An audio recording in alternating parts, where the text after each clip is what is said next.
우리 머릿속에 있는 생각을 행동에 옮기기까지는 이제 어느 정도 시간이 필요합니다. 사람마다 성격이 좀 다르지만 이제 어떤 분은 빠른 시간에 생각나는 대로 행동에 옮기시는 분이 있고, 어떤 분은 이리 재보고 저리 재보고 심사숙고해서 시간이 좀 오래 걸려서 행동에 옮기지만 실수를 하지 않으려고 하는 분들이 있습니다.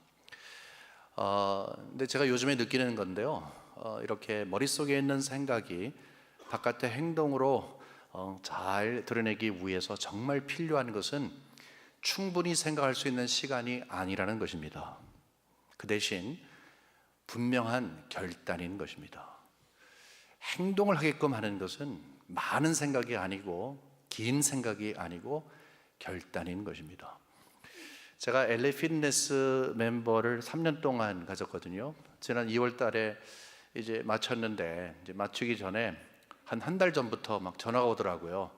이 로컬에 있는 그분들이 전화해서 싸게 해줄 테니까 계속 하라고. 또 결정을 하지 못하니까 계속 I think about it, 생각만 하겠다니까 세인트루이스에서 막 연락이 또 오고 그러더라고요. 아마 본부에서 온 것 같아요. 뭐 전략이겠죠. 자꾸 생각을 해봤어요. 그랬더니 안 되더라고요. 왜냐하면 3년 동안 멤버십 갖고 있었는데, 저 LA 피트니스 저 보신 분 있으세요? 없으실 거예요. 아마 10번도 못 갔어요. 그러니까 아무리 생각해도 손해예요. 이거 못 갈 건데 절대 안 된다 그래서 긴 생각을 한 결과 안 하기로 했습니다. 그래서 그냥 지냈어요. 근데 이틀 전에 금요일 날 어떤 계기가 있었어요. 물론 요즘에 운동하지 않으면 안 되는 그런 사인도 왔지만 어떤 계기가 있어가지고 제가 결단을 했어요. 멤버십에 들기로 해서 들었습니다. 그래서 LA 피트니스 혹시 저를 보시면 피하지 마시고 좀 반갑게 만나주시면 감사하겠습니다. LA 피트니스에 제가 홍보 차원에서 말씀드린 건 아니고요. 이 결단이 굉장히 중요하더라고요. 딱 결단할 순간에 오랫동안 아주 깊이 이것저것 다 생각을 하는 그 많은 시간 다 없애고 다 결단하니까 들게 되고, 이제 중요한 것은 가야 되죠. 이틀 지났는데 아직 못 갔어요. 그러니까 앞으로 어떻게 전개가 될지 모르겠습니다만은 아마 잘 될 거라 이렇게 생각을 합니다. 생각이 행동으로 드러나게끔 하는 것은 결단입니다. 우리가 학생들이 공부 열심히 하면 성적 잘 맞고 훌륭한 사람 된다는 거 알고, 비즈니스 열심히 하면 그만큼 많은 수익이 온다는 걸 알잖아요. 그런데 우리가 때로는 게으르고 여러 가지 이유 때문에 아는 것은 아는 건데 결단하지 못해서 열매를 맺지 못하는 경우가 있습니다. 지금은 정보 시대입니다. 어려서부터 계속적으로 들었던 그런 격언이 있죠. 아는 게 힘이다. 아는 게 힘이다. 요즘은 정말 아는 게 힘이에요. 옛날에는 뭐 정보 얻으려면은 도서관에 가야 하고 백과사전 봐야 하고 물어야 하고 이런 그 거창스러운 과정을 거쳐야 했지만, 이제는 딱 앉아서 컴퓨터 앞에 탁 치면 모든 정보가, 다양한 정보가, 많은 정보가 쏟아져 나오는 시대를 맞았습니다. 아는 게 힘입니다. 여러분, 하지만 안다고 해서, 생각을 많이 한다고 해서 다 실천에 옮기는 건 아닙니다. 우리 신앙도 마찬가지예요. 신앙이 행함이 없는 믿음은 죽은 믿음이다 이렇게 이야기를 해요. 아는 것들, 많이 축적되어 있는 지식이 물론 신앙에 중요한 것이지만 그것을 행동으로 옮겨야 되는데 그 옮기게끔 하는 것이 그렇게 힘든 거예요. 그래서 우리에게 필요한 것은 결단이라는 것입니다. 믿음은 일단 내 안쪽에서의 변화를 전제합니다. 전에는 들어보지도 못한 기독교의 진리를 접해요. 내가 잘못 알고 있었던 진리를 접해요. 그래서 내 내적인 변화가 있습니다. 생각의 변화가 있는 거죠. 아, 이게 진리구나. 아, 이게 옳은 것이구나. 그런데 중요한 것은, 신앙은 그것은 전반전에 불과하죠. 후반전은 그것을 그대로 살아가는 거예요. 거기까지가 완전한 믿음이라는 것이죠. 그 과정 속에서 내가 내적인 변화로 아, 이거구나라고 깨달은 그것을 삶 속에 살아갈 수 있도록 힘이 되는 것은 바로 결단이라는 것입니다. 그것도 은혜로서 가능한 것이죠. 여호수아서 24장 저희가 계속해서 올해도 여호수아서를 봤는데 이제 뒷부분에 왔습니다. 이 내용은 우리가 알다시피 여호수아의 유언을 담고 있어요. 유언이에요. 죽기 바로 전에 남기는 마지막 말입니다. 얼마나 중요한 말을 했겠습니까? 이스라엘의 역사의 중심에 있었던 여호수아였습니다. 출애굽할 때도 있었고 40년의 광야 생활에도 있었고, 모세가 하나님의 부르심을 받은 이후에 이제는 요단강을 건너서 가나안 땅 모든 정복과 지금까지 땅 분배하는 거, 이 중심에는 여호수아가 있었어요. 누구나 다 와야 하면 또 가야 하니까 하나님의 부르심을 앞두고 여기에 이 말씀을 전합니다. 조금 있으면 여호수아가 이제 역사 속에서 사라집니다. 하지만 명언을 남겼어요. 24장 전체를 보면 유언의 내용이 굉장히 유니크합니다. 왜냐하면 아브라함 이후에 아브라함을 부르신 그 하나님께서 계속적으로 이스라엘 백성들을 어떻게 인도하셨는가 하는 것을, 역사를 쫙 꿰더니 그 중심을 인간의 역사에 두지 않고 눈을 들어서 역사를 주관하시는 하나님. 그러니까 아브라함의 하나님, 이삭의 하나님, 이스라엘의 하나님, 출애굽할 때의 하나님, 광야에서의 하나님, 지금 우리 땅을 정복하게 하시고 모든 과정 속에 이 모든 일을 있게 하시는 바로 그분, 누구든지 그 말을 들으면 하나님으로 초점이 딱 맞춰질 수 있도록 그렇게 한 다음에 명언을 남겨요. 여기에 정말 명언이 있습니다. 너희들 우상 버려라. 우상 버리고 오직 하나님만 섬겨라. 나와 내 집은 너희들이 어떻게 하든지 오직 하나님만 섬기겠다. 여러분, 댁에 가보면 이 액자에 성구 있을 때 오직 내 집은, 나와 내 집은 하나님만 섬기겠다 하는 그 구절, 이 말씀이 기록이 되어 있는 것이 바로 오늘 보면 바로 앞쪽에 있는 거예요. 명언을 남겨요. 이 말은 뭐예요? 우상을 버려라. 우상을 버려야 한다. 오직 하나님만 섬겨라. 이것 자연스럽게 될 수 없다. 결단해라 하는 거예요. 우리 보통 이제 신앙의 결단 그러면 대단한 사람들, 특별한 경우에나 하는 거라고 이렇게 생각을 할 때가 있습니다. 물론 그럴 때도 있어요. 하지만 신앙의 결단은 우리 모두의 일입니다. 우리 보통 생각을 할 때 그냥 신학교 가는 사람들, 평신도에서 이제는 평생 하나님의 종으로 쓰임을 받겠다 했을 때 결단하는 거, 아니면 특별한 무슨 기도를 앞두고 40일 금식 기도를 한다, 아니면 어떤 특별한 일을 두고 결단하겠다. 다니엘이 그랬던 것처럼 아주 결단하는 것, 어떤 죽음을 바꾸는 것, 죽음과 바꾸는 이 정도 것을 결단이라고 생각을 합니다. 그것도 틀린 건 아니지만, 여기서 말하는 결단이라고 하는 것은 결단하지 않으면 정상적인 신앙생활이 불가능하기 때문에 반드시 결단을 해야 하는 그것을 이야기를 합니다. 대단한 것이 아니라 결단하지 않으면 아니 되는 환경 속에 있기 때문에 반드시 결단을 해야 한다 하는 것을 이야기하는 거예요. 이스라엘 백성들이 하나님에 대해서 얼마나 많이 알아요? 근데 결단하지 않았기 때문에 그들에게는 정말 하나님을 유일한 하나님으로 섬기는 그런 특권을 스스로 참 박차버리는 그런 일이 있었습니다. 특히 하나님께서는 우상에 대한 생각을 엄청나게 많이 하고 계셨어요. 오고 가는 세대에서 계속해서 이야기하신 것이 바로 그거였습니다. 너희들 아무리 생각해도 우상을 섬긴다. 그러므로 결단해야 한다. 그냥 가만히 있으면 자연스럽게 쭉 미끄러져서 하나님을 바라보는 눈과 그 삶이 쭉 미끄러져서 우상을 섬기는 그런 자리에 들어간다. 그 말을 하고 있습니다. 여기 19절에 보면 이런 말씀이 있어요. 여호수아가 백성에게 이르되 너희가 여호와를 능히 섬기지 못할 것은, 좀 불편한 말이에요. 바로 앞쪽에 뭘 이야기하냐면 너희들이 어떻게 되든지 나와 우리 집은 하나님만 섬기겠다 딱 선언한 다음에 쫙 본 다음에 너희들 보니까 너희들은 하나님 섬길 수 없을 것 같아, 이런 말을 하는 거예요. 이 말은 뭐랑 똑같냐면요, 여기에서 제가 설교를 하다가 여러분 저는 예수 그리스도를 죽음을 내놓고 믿겠습니다, 저는 어떤 환경이든지 믿겠습니다 딱 본 다음에 근데 여러분들은 그렇지 않을 것 같으네요. 이 말과 똑같아요. 굉장히 교만해 보이는 말이죠. 굉장히 자극적인 말입니다. 불필요해 보이는 말일 것 같습니다. 하지만 그것이 현실인 것을 여호수아가 너무나 잘 알고 있기 때문에 스스로 속일 수가 없었어요. 왜 그렇습니까? 이스라엘 백성들은 계속해서 대대적으로 하나님만 섬기도록 하게끔 했는데 하나님만 섬기지 못하고 우상을 섬기는 그런 일을 해왔던 것입니다. 이상하게도 이스라엘 백성들의 역사 가운데는요, 하나님과 우상 사이에 있는 갈등이 계속 있었어요.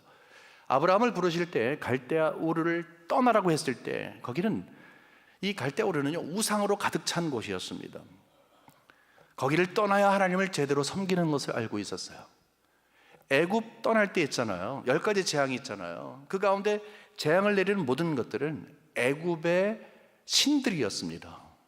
개구리 뭐 이런 것들 있잖아요. 그것이 다 신들이었었어요. 그러니까 신들을 통해서 멸망하는 것은 이스라엘 백성들이 애굽에 살면서 애굽의 신에 익숙해져 있는 것을 하나님이 아셔서 그것을 이거는 그냥 피조물이다, 아무것도 아니다, 나는 하나님이다라는 것을 보여주시고 출애굽의 목적은 하나님을 섬기는 백성이 되게끔 한 거였어요. 그러니까 우상을 버리고 하나님을 섬기는 이 주제가 계속되고 있는 거죠. 가나안 땅에 들어왔을 때도 마찬가지예요. 가나안 땅의 가장 위험한 것은 가나안 사람들이 우상을 섬겼다는 거예요. 그래서 계속 여호수아를 통해서 하나님이 말씀하셨어요. 모세를 통해서 말씀하셨어요.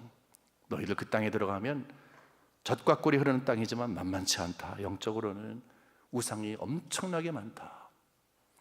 가만히 내버려 두면 자연스럽게 쭉 미끄러져서 우상을 섬기는 백성이 되기 때문에 하나님께서는 끊임없이 이렇게 우상을 섬기지 말아라, 우상을 제거해라, 우상 앞에 서지 마라, 이렇게 말씀한 것입니다.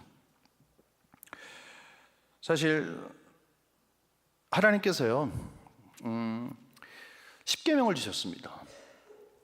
아직도 이스라엘 백성뿐만 아니라 우리들에게도 적용이 되는 이 말씀, 우리 삶의 가장 뼈대가 되는 규범 아니겠습니까? 그 가운데 제일 첫 번째가 내 앞에 나 외에 다른 신들을 두지 마라, 이 말씀하셨어요. 우상을 섬기지 말라 하는 것입니다. 하나님께서는요 이스라엘 백성들에게 그렇게 말씀하신 그 말씀으로 우리에게 말씀하시는 거예요.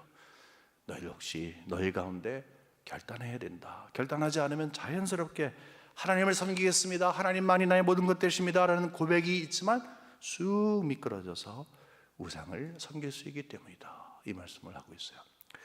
종교개혁자인 요한 칼빈은 이런 말을 했습니다.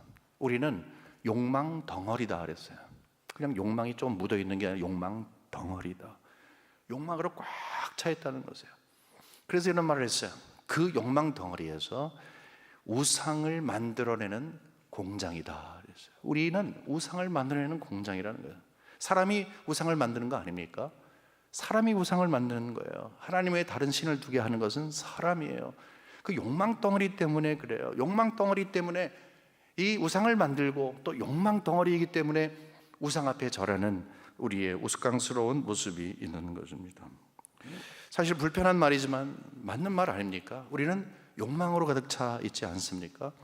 우리가 하나님 앞에 아주 진실한 마음을 가지고 이제 말씀의 도전을 받을 때 하는 그런 깨달음이 있을 때 그래야지, 말씀대로 살아야지, 정말 그렇게 살아야지 라고 정말 거짓없이 신실한 마음을 가지고 하나님 앞에 서원해요. 우리가 특별히 이제 가장 중요한 때가 연말 연초 아닙니까?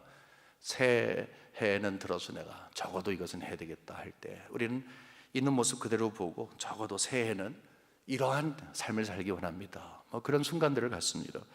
부흥회도 마찬가지죠. 또 여러분 매일 경건 생활을 하면서 말씀을 읽을 때마다 말씀이 딱 나에게 위로가 되고 또 나를 감싸는 포근한 말씀도 되지만 가끔 찌를 때가 있어요. 하나님 은혜예요. 나를 찔러요. 가만히 두질 않아요. 그럴 때 주님 알았습니다, 제가 그렇게 살겠습니다, 작정을 해요. 근데 현실은 어떻습니까? 심각할 정도로 우리가 연약해요. 우리가 마음이 악해서가 아니라 굉장히 연약해요. 그래서 하나님 앞에 알았습니다, 그래야겠습니다 할 때는 정말 그럴 것 같은데 그렇게 살아들이지 못하는 경우가 있습니다. 우상에 대해서 이야기를 했는데 혹시 우상은 나와 상관이 없다 이런 생각을 하실 분 있으실 거예요.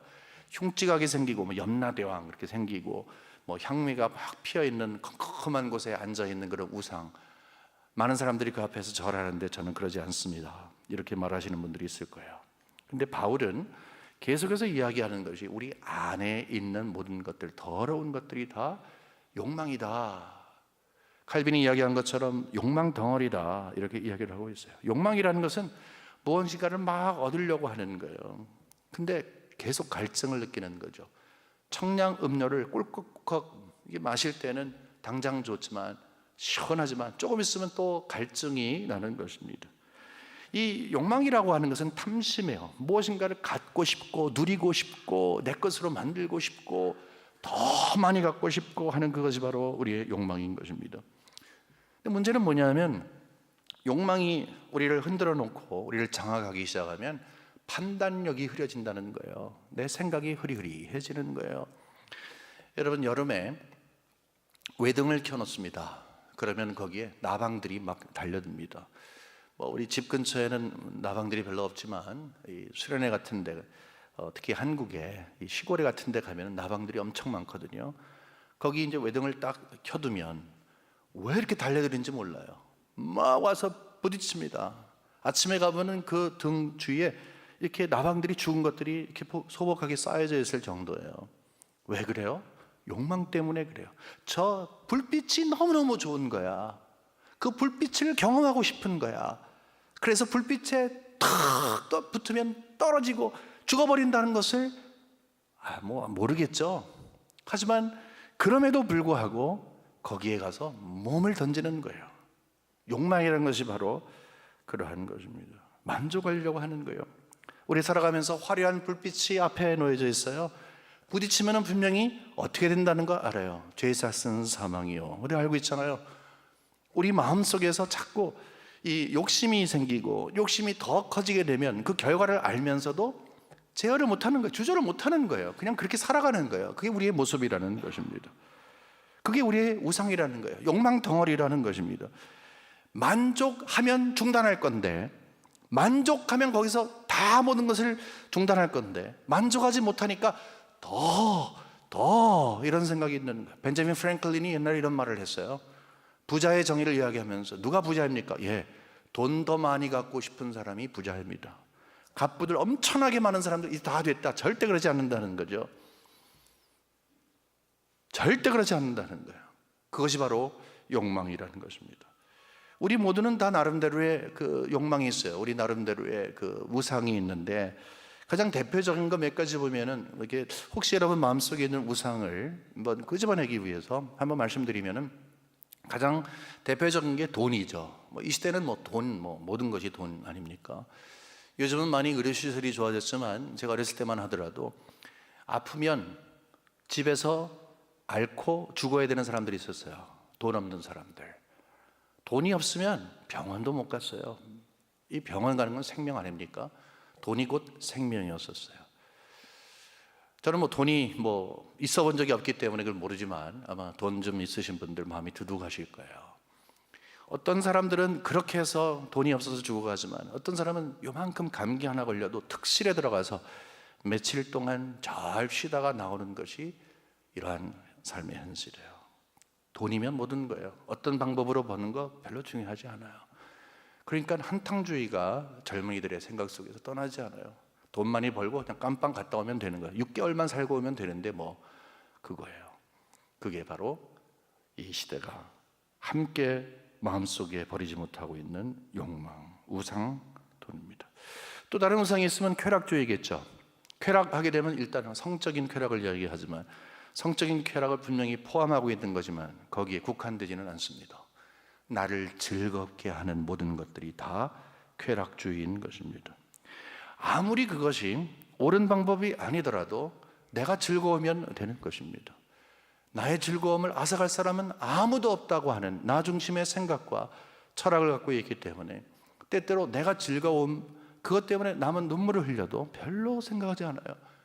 내가 즐거우면 되기 때문에 남의 명예가 실추가 되든 뭐 하든 별로 상관이 없는 거예요. 그냥 뒤에 돌아서서 하하 웃으면 되는 거예요. 그것이 바로 이 시대의 우상인 것입니다. 여러분, 이 외에도 아마 우상이 많이 있을 텐데, 여러분 생각하게 하시는 성령의 도우심을 힘입어서 나에게는 어떤 우상이 있는가, 여러분 생각하게 하실 것이라 생각을 합니다. 하나님께서는 그러므로 이스라엘 백성들에게 결단을 받아냅니다. 하나님 참 대단한 분이시죠. 결단을 받아내요. 여기 20절에 보면요, 이방신을 버려라 라고 한 다음에 21절에 이런 말을 하고 있습니다. 이 확신한 다음에 백성이 여호수아에게 말하되 아니니이다. 조금 아까는요, 너희들 하나님 섬기지 못할 거야. 그런 말을 했잖아요. 그러니까 아닙니다. 아닙니다. 우리가 여호와를 섬기겠나이다. 결단한 거예요, 이게. 아닙니다. 지금 여호와 선생님 잘못 말씀하신 겁니다. 이거 우린 정말 여호와를 섬기겠습니다. 이 말을 한 거예요. 또 여기 23절에 보면은 여호수아가 그러면 이방신 다 치워버려, 이방신 다 없애, 이 말을 한 다음에 24절에 이 말을 해요. 백성이 여호수아에게 말하되 우리 하나님 여호와를 우리가 섬기고 그의 목소리를 우리가 청종하리이다. 이게 무슨 말이라는 거예요? 뭘 결단한 거예요? 우상 없애겠습니다. 우상 없애겠습니다. 하지만 하나님만 섬기겠습니다. 이렇게 말을 한 거예요. 얼마나 규정한 말인지 모르겠습니다. 하지만 우리는 이스라엘의 역사를 알고 있어요. 이스라엘 역사를 알고 있는 만큼 우리의 역사도 알고 있어요. 그들이 얼마나 연약한 사람이라는 것을 알고 있는 만큼 우리가 얼만큼 연약한 사람인 줄 알고 있어요. 결단해도 미끄러진다는 것을 알고 있어요. 악해서가 아니라 연약하기 때문에 미끄러지는 경우가 많다는 것을 알고 있어요. 사사기에 나오는 그들의 역사가 그랬습니다.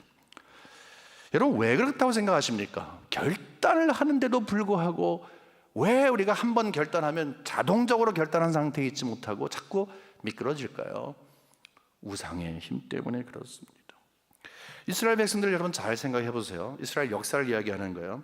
노예로 살면서 그들이 농사지었다는 말 없어요. 자, 40년 광야 생활을 했는데 거기에서 무슨 농사가 있어요? 글쎄 그냥 모래바람만 부는 곳에서요 그냥 계속 다녔어요. 그런가 하면 하나님이 만나와 메추라기를 먹여주셨잖아요. 그러니까 해결을 한 거예요. 먹고 살 것을. 가나안 땅에 들어왔습니다. 거기에서 한 가지 특징이 뭐냐면 지금까지 공급하셨던 것을 끊으셨어요. 만나와 메추라기 더 이상 내리지 않았어요. 하늘 아무리 쳐다봐도 빵 내리지 않고 고기 내리지 않았어요. 이제는 스스로 땅을 개간하고 경작하고 계속해서 거기서 씨를 뿌리고 땀을 흘려야 먹고 살 수 있는 환경이 된 것입니다. 땅을 정복한 것은 너무 좋죠. 분배받은 것은 좋지만 거기에서 땀을 흘린 만큼 수확을 얻는 이치를 배우게 된 거예요. 아마 그 중에서는 도리어 광야 생활이 좋았다라고 말하는 사람도 있었을 겁니다. 그렇죠, 사실은요. 이제는 수고해야 되지. 또 다른 것은 뭐냐 하면 이 만나와 메추라기를 먹을 때는요 모두가 다 똑같은 것을 먹었어요. 그냥 먹어봤자 이만큼 매일매일 하루하루 거를 먹었어요. 근데 이제는 달라요. 농사를 잘 지으면 부자가 되고 농사를 잘 짓지 못하면 가난한 사람이 된 거예요. 차이가 생기기 시작을 하는 거예요. 우리는 마음속에 항상 욕망이 있어요. 항상 무엇인가를 갖고자 하는 게 있어요. 내가 원하는 것을 갖고 많이 갖고 분명하게 갖고자 하는 게 있어요. 그래야지 만족하는 거예요. 그러면 이런 환경 가운데서 누구나 다 그런 생각하지 않겠습니까? 어떻게 하면 농사를 잘 짓지? 그런 궁금한 게 있잖아요. 그럼 누구한테 묻겠어요? 그 땅에 사는 사람들한테 묻는 거 아닙니까? 그 가난한 사람들한테 묻는 거예요. 여기 난 잘 모르겠는데 이 땅에 뭐 심으면 좋아요? 요거 조만큼 나는데 그 다음에는 뭐 하는 거예요? 한 번도 농사를 해보지 않은 사람이에요. 그렇기 때문에 묻는 거예요. 요걸 가면 됩니까? 그래요. 했어요. 잘 됐어요. 항상 잘 되는 거 아니잖아요. 저기는 잘 되지만 여기는 안 될 수 있고 여기는 잘 되지만 저기는 안 될 수 있잖아요. 그러니까 자꾸 묻는 거예요. 이거 이상하게 올해 정말 하라는 대로 했는데 안 돼요. 이것은 이번에 바람이 이렇게 불어서 되고요. 비가 좀 이렇게 와고요. 항상 여러 가지 요소가 있어요. 그 가운데서 그 사람들이 이렇게 소개합니다. 사실은요. 농사를 제대로 잘 짓기 위해서는 비도 잘 와야 되고 바람도 와야 되고 그 다음에 땅도 좋아야 하고 이게 줄기도 잘 나고 해도 잘 나와야 되는데 우연히 되는 게 아니라 이걸 말할지 모르겠는데 저희들의 방법이 있어요. 알려주세요. 좀 알려주세요. 그 방법을 이제 알려주는 거예요. 그 방법이 뭔 줄 아세요? 사실 저희들이 제사를 드려요. 제사를 드려요. 여러분 바알 신 있잖아요. 바알은 비의 신입니다. 바알에게 절하면 비가 내려온다고 해서 바알 신에게 절을 하는 거예요. 모든 것들은 다 그들이 우상을 섬기기 때문에 우상이 다른 게 아니라 삶의 풍요함을 위해서 다 우상이 있는 거죠. 여기에 이렇게 제사를 드리면 땅이 좋아지고 이렇게 되면은 글쎄 바람이 저 동쪽에서 불고 늦은 비 또 이른 비를 통해서 우리는 참 제대로 이 농사를 짓습니다. 아닙니다. 우리는 하나님을 섬깁니다. 처음에 이랬겠죠. 무슨 말씀을 하십니까? 우리는 하나님을 섬깁니다. 하나님은 천지를 창조하신 분이시고 만나와 메추라기를 먹이신 기적의 역사의 하나님이시지요. 이렇게 말을 할 거예요.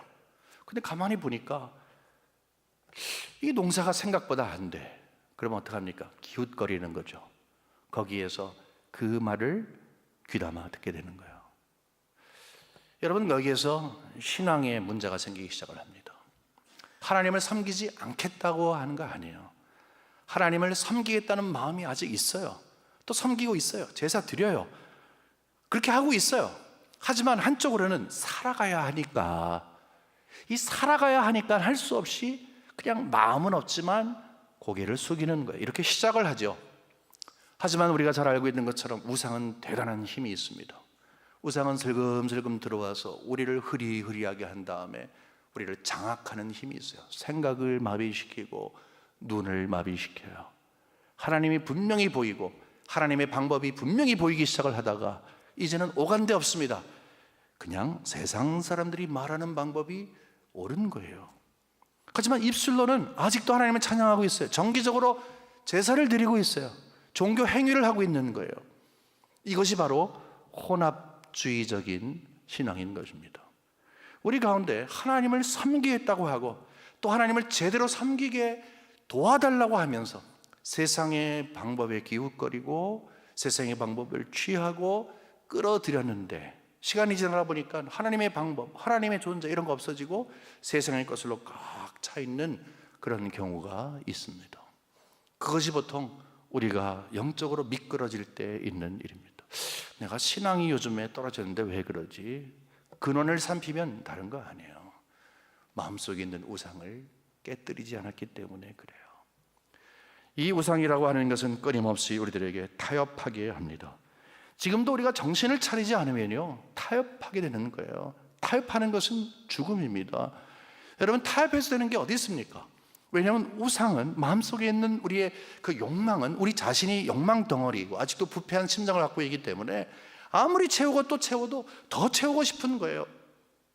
처음에는 적당하게 하나님과 뭐 영적인 것과 그 다음에 세상과 세상적인 방법과 막 이렇게 밸런스를 누리면서 노력을 하다가 어느 순간에 에이 뭐 하면서 하나를 탁 버리고 마는 거예요. 쉬운 것이 하나님의 방법을 버리는 것입니다. 우상은 우리를 대단히 큰 힘으로 지배하고 있습니다. 두 마음을 품는 거예요. 이게 바로 두 마음이에요. 하나님을 향한 마음이 아예 없으면 몰라. 근데 있어요. 때로는 우리가 알고 있어요. 신앙이 양심의 가책을 받아요. 이러면 안 되는데 하나님 정말 기뻐하지 않을 텐데. 그런데 살아가는 게 너무 현실적이야. 그러니까 컴프로마이즈를 하는 거예요. 두 마음을 품는 거예요. 오늘 성경은 저희들에게 하나님이 질투하시는 하나님이라고 소개하고 있습니다. 여기 조금 전에 읽었던 19절에 보면 이렇게 기록이 되어 있습니다. 여호수아가 백성에게 이르되 너희가 여호와를 능히 섬기지 못할 것은 그는 거룩하신 하나님이시요 질투하시는 하나님이시다. 얘기를 해요. 질투하신대요. 야, 하나님이 그 거룩하신 하나님이 어떻게 질투하시는가? 여기 질투하시는 하나님이라는 것은 우리가 깨우쳐 알 수 있도록 하나님의 속성과 성품을 저희들에게 알려주시는 거예요. 여러분 생각을 해보세요. 어떤 사람이 사랑하는 사람이 있어요. 사랑하는 사람이 나에 대한 관심이 없고 다른 사람에게 눈을 주고 있어요. 화가 나잖아요. 말도 안 되잖아요. 그러면 두 가지 방법을 가질 수가 있어요. 하나는 질투하는 거예요. 어떻게 하든지 그 사람에게서 돌이켜서 내 사람이 되게끔 하는 거예요. 어떻게 이런 일을 할 수 있습니까? 사랑해야 하는 거예요. 상대를 사랑해요. 사랑하지 않으면 어이구 참 너밖에 없는 줄 알아? 가, 알았어, 가. 포기하는 것입니다. 질투하는 하나님의 반대말은 포기하는 하나님입니다. 질투한다고 하는 것은 우리를 사랑하시는 것이고 포기하지 않겠다고 하시는 하나님의 그 우리를 향한 사랑의 선포인 것입니다. 격정적으로 사랑하시는 분이시죠. 바보이시죠. 어느 정도로 사랑하시는지 당신의 아들 예수를 우리에게 주셔서 십자가에 달려 돌아가게끔 한 거예요. 그게 우리를 향한 질투하시는 사랑이에요. 포기하지 않는 사랑이에요. 뜨거운 사랑이에요. 그런데 그리스도를 통해서 사랑을 받은 우리가 항상 십자가에 대한 이야기를 하고 십자가를 통해서 우리에게 증거된 그 사랑을 이야기하면서 두 마음을 품는 현실 가운데 하나님이 굉장히 아파하시지요. 알고 있는 것을 실천하게끔 하는 것은 바로 결단입니다. 이스라엘 백성들처럼 하나님을 직접적으로 체험적으로 알고 있던 사람들도 없었어요. 그런데 미끄러지는 경우가 허다했습니다. 왜요? 단순히 결단하지 못해서뿐만이 아니라 그들의 마음속 깊은 곳에 결단의 진정한 의미를 알지 못했기 때문입니다. 탈무드에 보게 되면은 이런 말이 있어요. 세상에서 지나치게 써서 안 될 세 가지가 있다. 다른 것들 많이 있을수록 좋지만 이 세 가지는 가급적이면 적게 사용해라. 하나는 빵을 만들 때 이렇게 부풀어 오르게 하는 이스트, 또 두 번째는 이 음식의 맛을 내게 하는 소금, 그 소금 너무 많이 치지 마라. 그 다음에 세 번째는 뭐냐면 망설임이에요. 망설이는 건 너무 이렇게 재보고 저렇게 재보고 생각하다가 기회가 훅 하고 날아갈 수가 있다. 생각을 많이 한다 그래서 행동으로 옮겨지는 거 아니다. 결단이 중요한 것이다. 이런 말을 우리에게 주는 말이죠. 우리는 정말 결단이 필요합니다. 여러분, 결단이 필요합니다. 우리에게는 우상이 널려져 있습니다. 우리의 마음이 우상을 쉽게 받아들이고 하나님을 향한 우리의 마음이 넘어질 수밖에 없는 것은 우리 삶의 환경입니다. 마치 지뢰밭 같아요. 지뢰밭을 지나가다가 어디서 펑펑 터질지 모르잖아요. 어떻게 어떤 모습으로 우리가 우상 접하여서 우상이 우리를 장악하고 우리를 무기력하게 만들 것인지 우리는 제대로 모르는 상황 속에 있습니다. 그러므로 우리는 결단해야 합니다. 두 가지로 결단하십시다. 첫 번째는 하나님을 애써 하는 일에, 애써 아는 일에 결단하는 것입니다. 여러분, 하나님 아세요? 하나님 아시면 얼만큼 아세요? 이스라엘 백성들에게 여호수아가 쭉 유언을 이야기하면서 하나님에 대한 소개를 한 것을 우리는 그냥 지나갈 수가 없어요. 이 하나님을 너희들이 어떻게 버릴 수 있니? 우상하고 대조가 안 되는 거 하나님이신데 너희들이 우상 그 마음에 만들어낸 그 조그마한 것 갖고 승부를 걸려고 하니 하나님을 너희들이 알면 분명하게 그 하나님 앞에 삶을 맡길 수 있을 텐데 너희들 하나님을 제대로 모르고 있구나. 우리가 하나님을 제대로 알면 세상의 우상이 작아져 보일 수밖에 없고 세상의 우상의 힘으로부터 우리를 보호받을 수가 있는 거예요. 불확실한 일일수록 우리는 더 믿음으로 맡길 수 있어요. 왜냐? 불확실보다 더 크신 분이 하나님이시니까, 불확실한 내일보다 더 크신 분이 하나님이시니까 우리는 그분을 알면 알수록 불확실한 내일을 맡길 수가 있는 것입니다. 그것이 믿음이에요. 믿음의 결정체예요. 그러기 위해서 우리는 하나님을 더 분명하게 확실하게 알아야 되겠구나. 내가 피상적으로 하는 것, 내가 그냥 요만큼 하는 것, 내가 하나님을 누리지 못하는 것은 하나님을 제대로 알지 못하는 것이기 때문에 그렇구나. 우리 마음속에 결단을 해야 되는 거예요.